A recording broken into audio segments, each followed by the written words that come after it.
Et donc, bienvenue dans ce premier épisode de Nutriscope, donc en compagnie de Mathieu Baudin. J'espère que tu vas bien. Bonjour. Ça va et toi? Eh bien, ça va super. Donc, on va parler du microbiote. Est-ce que tu peux nous en dire un petit peu plus? Qu'est-ce que c'est exactement? En quoi ça va être essentiel pour notre santé, etc. Donc le microbiote, en fait, il faut savoir qu'il y a plusieurs microbiotes au niveau humain. On en a sur notre peau, donc c'est-à-dire que c'est une flore, en fait, ce qu'on appelle communément une flore de bactéries. Donc on a la flore de notre peau, il y a la flore intestinale, comme ça qu'on l'a nommé avant. Et Ok. donc en fait, c'est un ensemble de bactéries, mais pas que. Il y a aussi des levures, des champignons, des virus, composés à la fois d'éléments intéressants pour notre santé, comme à la fois des éléments moins intéressants, mais qui ne vont pas poser de problème. C'est-à-dire qu'en fait, on peut retrouver des bactéries, par exemple, pathogènes dans notre microbiote, que ce soit au niveau de la peau, de la bouche, de l'intestin. Mais étant donné qu'ils ne sont pas en quantité suffisante et que nous ne sommes pas forcément, là on parle d'un organisme sain, donc on n'est pas un organisme immunodéprimé, ils ne vont pas avoir d'incidence sur notre santé. Donc, par exemple, au niveau de la peau, on peut avoir des streptocoques qui ne vont pas avoir d'incidence, à part par exemple si on se coupe voilà, et qu'on ne désinfecte pas la plaie. Et donc c'est pareil au niveau de notre intestin, donc ça va être le sujet surtout aujourd'hui. On a aussi quelques bactéries qui peuvent être nocives, on peut avoir un peu d'Escherichia coli, des choses comme ça, mais qui ne vont pas poser de problème à proprement parler au niveau de notre santé. Donc en Ok. fait, le microbiote, il est important d'en prendre soin parce que c'est vraiment un des piliers de notre système immunitaire. On s'en est rendu compte récemment avec plusieurs études qui ont mis ça en avant et qui ont montré que si on avait un microbiote équilibré, on avait une meilleure défense immunitaire. Donc voilà, c'est un peu pour la présentation globale du microbiote. Ok. Il ne faut surtout Top. pas voir ça comme uniquement quelque chose où on n'a que des bonnes bactéries. C'est vraiment une flore multi-population, on pourrait dire, d'un point de vue microscopique. Ok, trop bien. Et justement, tu parles de microbiote équilibré, etc. Mais comment on peut savoir en tant que personne, voilà, qui ne savons pas forcément, etc. Quand est-ce que le microbiote va avoir un microbiote équilibré ou déséquilibré et comment on a les signes justement de tout ça? Eh bien, en fait, donc, des fois c'est visible, c'est-à-dire qu'on va avoir des symptômes comme par exemple des diarrhées ou des maux de ventre fréquents, des ballonnements. Donc, Ok. ça peut être un des signes visibles d'un microbiote déséquilibré. Et puis parfois, c'est complètement asymptomatique. On peut s'en rendre compte, par exemple, si on est très susceptible à certaines maladies, mais c'est pas forcément un facteur de diagnostic. Alors, c'est-à-dire que si, par exemple, on est susceptible aux maladies, ça peut être beaucoup d'autres choses qu'un microbiote déséquilibré. Donc en fait, pour, euh, faire, euh, parler plus globalement, je pense qu'il faut prendre soin de son microbiote. Même si on ne sait pas s'il est équilibré ou déséquilibré, si on a une alimentation pardon, équilibrée et variée, Ouais. plus des aliments probiotiques, on va le voir après, ça va permettre d'avoir un microbiote sain et donc on va être moins susceptible à tous ces problèmes de diarrhée, d'infection, etc. Eh bien, top. Justement, tu parles d'aliments, etc.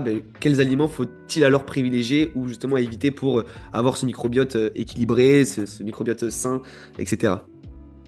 Alors, tout d'abord, en fait, il y a deux types d'aliments. Il y a ce qu'on appelle les prébiotiques Ok. et les probiotiques. Alors, ça se trouve aussi sous forme de compléments alimentaires. Maintenant, ce Ouais, n'est pas une tout à fait. nécessité de prendre ça. On peut tout à fait avoir un microbiote équilibré simplement avec des aliments du quotidien. Qu'est-ce que c'est que les prébiotiques? Les prébiotiques, c'est en fait des fibres. Donc, des fibres, ça va être ce qu'on retrouve dans les légumes, les fruits, les céréales. Donc, les céréales, j'entends le blé, l'avoine, etc. Ouais, ouais, pas les céréales Et industrielles. non, voilà, tout à fait. C'est les céréales, c'est le groupe diététique. Et tout ce qui est légumes secs ou légumineuses. Donc lentilles, pois chiches, etc. Et Ok. ces fibres, en fait, vont venir comme aliments, en quelque sorte, de nos bactéries intestinales. Donc ils vont être un peu, c'est pas digérés, mais ils vont être utilisés par nos flores, par notre flore, pardon, microbienne. Et ça va avoir un effet bénéfique à la fois sur la population microbienne de notre microbiote, et à la fois sur notre santé à nous, puisque via ce processus, on va avoir une synthèse d'acides gras à chaîne courte. Donc c'est un type d'acide gras, donc de lipides, que nous ne sommes pas capables de produire et qui va avoir un effet protecteur contre le cancer colorectal. Donc ça, c'est Ok. très intéressant. Ça montre un des impacts du microbiote sur notre santé d'un point de vue euh, très visible. Et puis Ouais. l'un des deuxièmes des prébiotiques justement sur cette flore, ça va être aussi une synthèse de vitamine K2. Donc là, cette vitamine K, on peut en avoir, ça va augmenter voilà, notre apport en vitamine K. Donc notre microbiote produit pour nous des vitamines. Donc c'est très intéressant à ce niveau-là. Ok. Et puis après, au niveau des probiotiques, donc c'est tout ce qui va être des aliments très riches en micro-organismes. Donc on va être sur les aliments fermentés. Ça va être par exemple la choucroute, le kimchi, donc c'est du chou fermenté qui nous vient de Corée, c'est du chou fermenté asiatique. Ok. Il va y avoir aussi après tout ce qui est par exemple les produits à base de lait cru, que ce soit le lait cru, les fromages à base de lait cru ou bien la crème crue. Et puis après, voilà, tout un tas d'autres aliments fermentés. Ça va aussi sur les alcools. Bien sûr, les alcools à faible teneur en alcool, donc plutôt ce qui est bière fermentée naturelle sans pasteurisation. Ok. En fait, tout aliment qui a été préalablement fermenté, où il y a une fermentation. Donc voilà, ça va permettre d'enrichir notre microbiote et ça va avoir un impact sur notre flore bactérienne en fait. Et justement, ces aliments, comment on peut les intégrer pour, enfin, au fur et à mesure d'une routine, en fait, bah, voilà, pour les mettre en place dans notre routine journalière, quoi, finalement. Eh bien, par exemple, moi, ce que je conseille en tant que diététicien, c'est très simple. On a dans l'équilibre alimentaire 30 grammes de fromage par jour. Donc, en gros, c'est une portion, c'est un huitième de camembert. On va essayer de sélectionner des fromages au lait cru. Donc, peu importe quel type de fromage, que ce soit des pâtes pressées cuites, même si les pâtes pressées cuites vont avoir, bien sûr, une flore microbienne moins importante puisque ça a été cuit. En fait, les bactéries sont sensibles à la chaleur, évidemment. Donc, les autres types de fromages, comme les fromages frais, les fromages à pâte persillée, donc tout ce qui va être bleu, roquefort, etc. Et donc Ouais, en fait, pour savoir si un fromage est au lait cru, il faut se référer à l'étiquette. Donc si c'est au lait cru, c'est marqué. ouais, ok, Le fromage microfiltré, c'est du fromage cru mais qui a été filtré. Donc ça veut dire que les bactéries ont été retenues par des filtres, pardon. Donc ça va pas être considéré comme du fromage au lait cru. Et bien évidemment, le fromage où c'est marqué lait pasteurisé ou lait stérilisé UHT, bon, ben, il n'y a plus aucune bactérie originelle, puisqu'il va y avoir d'autres bactéries évidemment. Mais le plus intéressant, c'est vraiment voilà, la flore originelle présente dans le lait. ok. Et par Et exemple, des fromages à pâte dure, type comté, des choses comme ça, c'est intéressant aussi pour le microbiote ou dans ce cas, ça sera pas au lait cru, donc si, le comté, en fait, c'est un AOP, et donc ouais, appellation d'origine protégée. Et dans le cahier des charges de l'AOP, il y a l'obligation que ce soit fait à base de lait cru. Mais c'est un fromage à pâte pressée cuite, donc on a une perte de ok, il y a quand même micro-organismes, une mais petite perte. c'est quand même intéressant, puisque Ok, voilà, on est parti d'un lait, disons, cru, qui n'a pas été modifié. Il faut ok, savoir qu'en fait, en France, le lait, alors ça dépend évidemment de chaque ferme, de chaque groupe qui va s'en occuper, mais le lait, c'est un produit qui est rarement brut. Il est souvent issu de plusieurs fermes différentes, parfois de lieux très éloignés géographiquement. Il va être mélangé dans des grandes cuves. Il va être ensuite stérilisé, puis homogénéisé, c'est-à-dire qu'on va avoir des taux de protéines, lipides, glucides qui sont standardisés pour avoir après dans vos supermarchés le lait demi-écrémé, le lait écrémé et le lait entier. Donc, ok. c'est-à-dire que ça correspond à des définitions strictes et donc à des taux de protéines, lipides, glucides stricts. Et ça ne va pas du tout correspondre au lait qui sort du pied de la vache, si vous voulez, que vous allez récupérer à la ferme, par exemple. Et donc Et donc, justement, ce sera quoi le lait le plus intéressant pour favoriser notre microbiote dans ce cas du coup?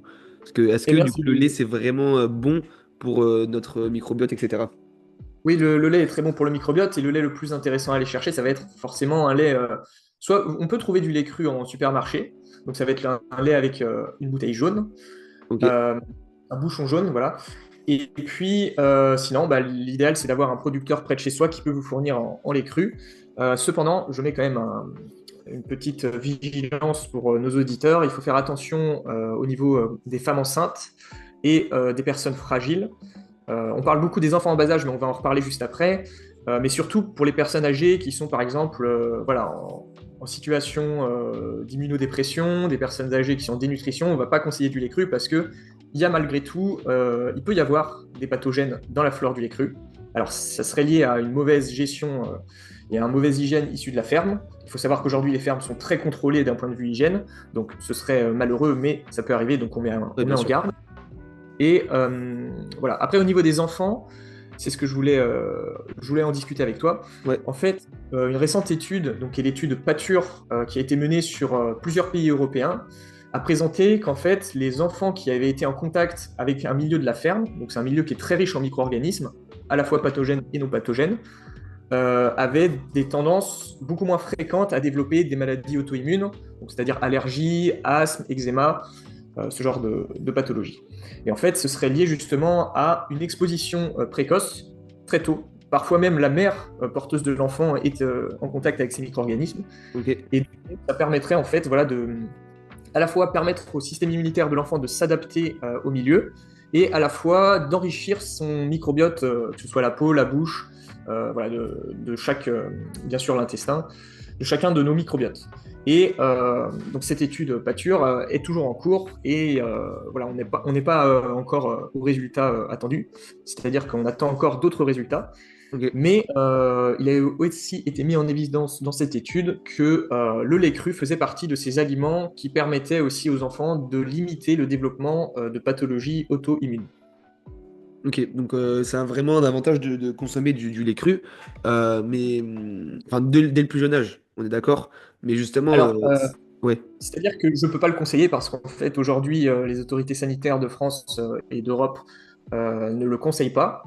Maintenant, au cas par cas, ça peut être intéressant.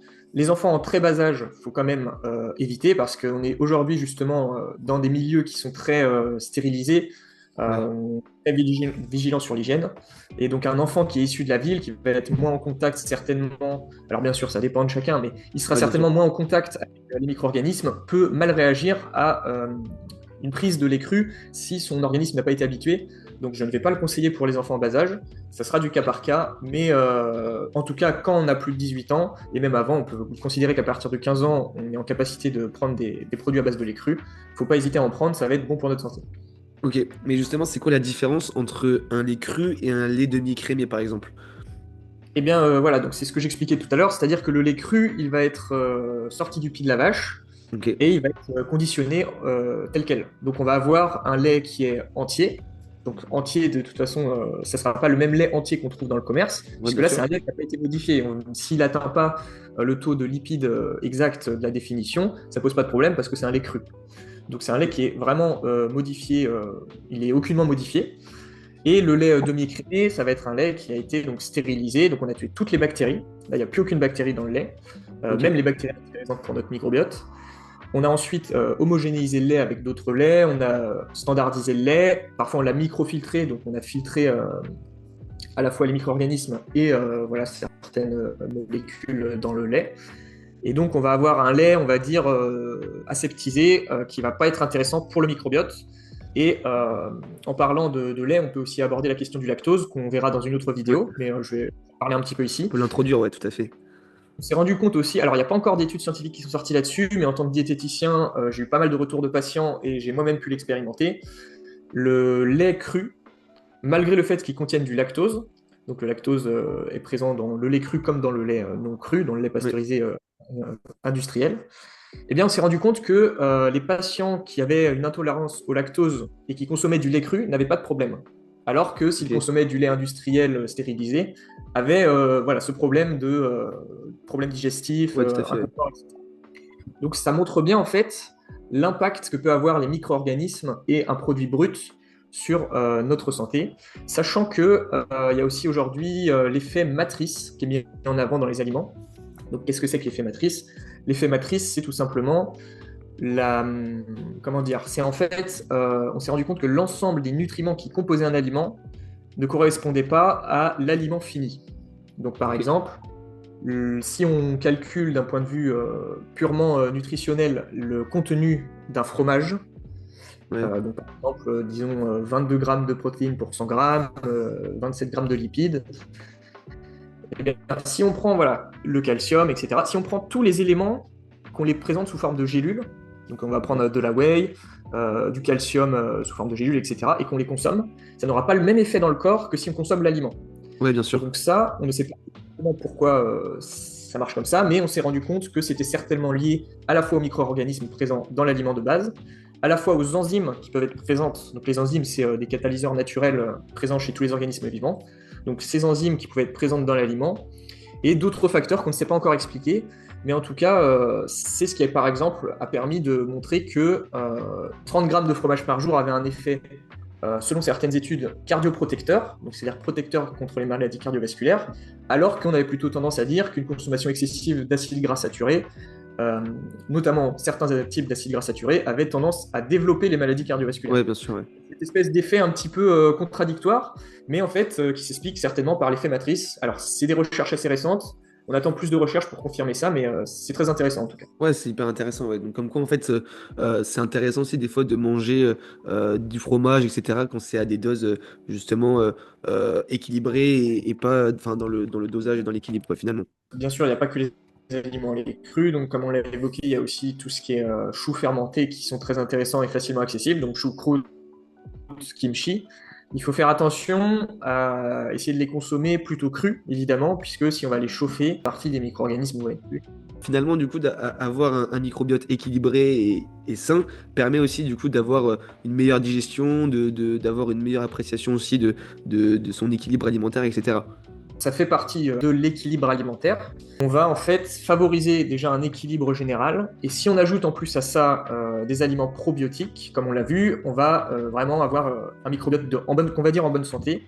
Après, il existe des analyses pour savoir si on a un bon microbiote. Ouais, C'est pas nécessaire de faire ça, ça coûte souvent assez cher. Alors, on a découvert justement récemment que, par exemple, les végétariens et les personnes qui consommaient de la viande avaient des microbiotes très différents. ok. On n'a pas encore fait de lien établi entre leur santé et cette qualité de microbiote, mais on sait en tout cas qu'il y a un vrai impact significatif de l'alimentation du quotidien sur le microbiote. Et par exemple, on sait aussi que les fumeurs vont avoir un microbiote particulier que les non-fumeurs ne vont pas avoir. Ouais, bien Et sûr. voilà, les personnes très stressées vont avoir aussi un microbiote différent de personnes plus détendues. Donc voilà, il y a vraiment plein de facteurs qui rentrent en compte. Et voilà. Ok, et donc je vais te faire un petit challenge. Est-ce que tu pourrais me proposer par exemple une journée type voilà, d'une alimentation idéale pour justement favoriser et booster un peu le microbiote, donc du petit déjeuner par exemple au repas du soir, typiquement, on reste sur quelque chose d'assez classique. Qu'est-ce que tu pourrais dire? Ouais, tout à fait. Alors, dans un premier temps, si on est une personne qui n'est pas très habituée aux produits fermentés, faut pas aller trop fort. Ouais, Déjà, il faut savoir que l'un des aliments probiotiques naturels, malgré le fait qu'il soit pasteurisé, c'est le yaourt. Donc ça, le ok. yaourt, je pense que beaucoup de personnes en consomment. C'est pasteurisé, mais après, on l'ensemence de nouvelles bactéries. Et c'est pareil pour le bifidus, qui n'est pas un yaourt, puisque c'est un autre type de bactéries, les bifidobactéries qu'on va introduire. Donc ça, les personnes sont assez habituées. On peut commencer par exemple pour le petit déjeuner par prendre un yaourt ou un bifidus. À savoir que les yaourts au lait cru, voilà, on pourra en consommer quand on commencera à avoir un intestin assez habitué. Après, à midi, on peut avoir, par exemple, se faire une petite entrée de chou fermenté. Donc, je conseillerais plutôt le kimchi parce que cru, le kimchi, c'est un meilleur goût. C'est assez fort, que ce soit en termes d'épices ou en termes de goût. Mais voilà, il faut s'habituer aussi à ça. Donc, c'est des Et goûts qu'on moi, par a exemple, aussi perdus. le kimchi, je t'avoue, je n'ai jamais trop entendu parler, pardon. Et donc, où est-ce qu'on va pouvoir le retrouver? Est-ce que ça se retrouve en grande surface classique? Ou est-ce que c'est justement plutôt dans des supermarchés un peu atypiques, etc. Alors, le kimchi, c'est vrai que c'est pas forcément un produit qui est simple à trouver. Ouais, Ça se fait soi-même. Après, ça peut se retrouver en épicerie spécialisée. Si tu veux un produit un peu plus courant, on peut prendre de la choucroute crue, mais c'est-à-dire que je pense que nos auditeurs n'ont pas forcément l'habitude de consommer de la choucroute crue. C'est pour ça que je partais plutôt sur le ouais, kimchi. ok, Maintenant, voilà, ça peut être de la choucroute crue. Ça marcherait aussi bien. ok, Après, on va partir donc au niveau du fromage sur un fromage au lait cru, donc celui que vous aimez, celui que vous désirez. L'important, c'est de varier le fromage. Donc voilà pour le midi. Et puis le soir, eh bien, on peut se prendre voilà, une bonne portion de fibres. Donc ça va être plutôt des aliments riches en fibres comme légumes secs, qui va permettre de nourrir justement notre microbiote. Donc là, ce sera plutôt un aliment prébiotique qu'un aliment probiotique. Et ouais. donc ça va permettre de le maintenir en bonne santé. Eh bien, excellent. Est-ce que tu as d'autres choses à rajouter sur le microbiote ou tu penses on a fait le tour? Peut-être faire une petite synthèse justement pour conclure un peu tout ça. Tout à fait, bah oui, je pense qu'on a fait le tour, donc je vais synthétiser. Alors, pour faire simple, le microbiote, donc on parle surtout ici du microbiote intestinal, c'est un élément constitutif de notre santé. Essayer d'en prendre soin, c'est important. Ça se réalise par un équilibre alimentaire au quotidien, mais aussi par la consommation d'aliments pré- et probiotiques. Donc prébiotiques, on va être sur les fibres. Probiotiques, on va être sur les aliments fermentés. Je mets une petite vigilance pour les aliments fermentés pour les personnes qui n'ont pas l'habitude ou qui sont voilà, immunodéprimées ou femmes enceintes, etc. On Ouais. fait toujours attention à ça. Surtout, on demande l'avis d'un professionnel de santé si on veut se lancer dans ce genre de choses et que voilà, on est on va dire qu'on est à risque. Si on n'est pas à risque, on peut consommer petit à petit de plus en plus de produits fermentés en prenant le temps de respecter son corps, ses étapes et son ressenti. Si on sent qu'on a des problèmes, des inconforts digestifs, on calme le jeu, on n'hésite pas à ralentir, voire à arrêter la consommation. Le but, c'est pas de se rendre malade. Et Ouais. puis voilà, prenez soin de votre microbiote et puis vous aurez une bonne santé. Eh ben, c'est top. Et ben, écoute, je te remercie. Est-ce que justement enfin, tu voudrais partager aussi un peu ton lieu où tu fais tes rendez-vous, etc. Parce que du coup, comme tu es diététicien, tu as des patients, etc. Donc, comment on peut te retrouver? Est-ce qu'on peut te contacter aussi en ligne directement pour prendre des rendez-vous, etc. Comment ça se passe? Oui, tout à fait. Eh bien, en fait, je suis sur Doctolib. Donc, si vous voulez prendre rendez-vous, voilà, c'est Doctolib, Mathieu Baudin, diététicien nutritionniste du sport. Ok. Je suis principalement en Vendée, donc à Montaigu et à Chantonnay, j'ai deux cabinets. Et sinon, je peux faire aussi des consultations en ligne. Moi, je suis spécialisé dans le sport et le microbiote. Donc voilà, si vous avez envie d'être suivi par un diététicien, n'hésitez pas. Voilà. Et il est surtout en plus passionné, donc n'hésitez pas à faire un tour si vous voulez. Ça sera toujours enrichissant, même pour avoir des petits renseignements. Et bien c'est top. Donc n'hésitez pas non plus à liker, commenter, partager si vous souhaitez d'avoir différentes informations supplémentaires ou quoi que ce soit. Et puis on se retrouve pour le prochain épisode sur les intolérances.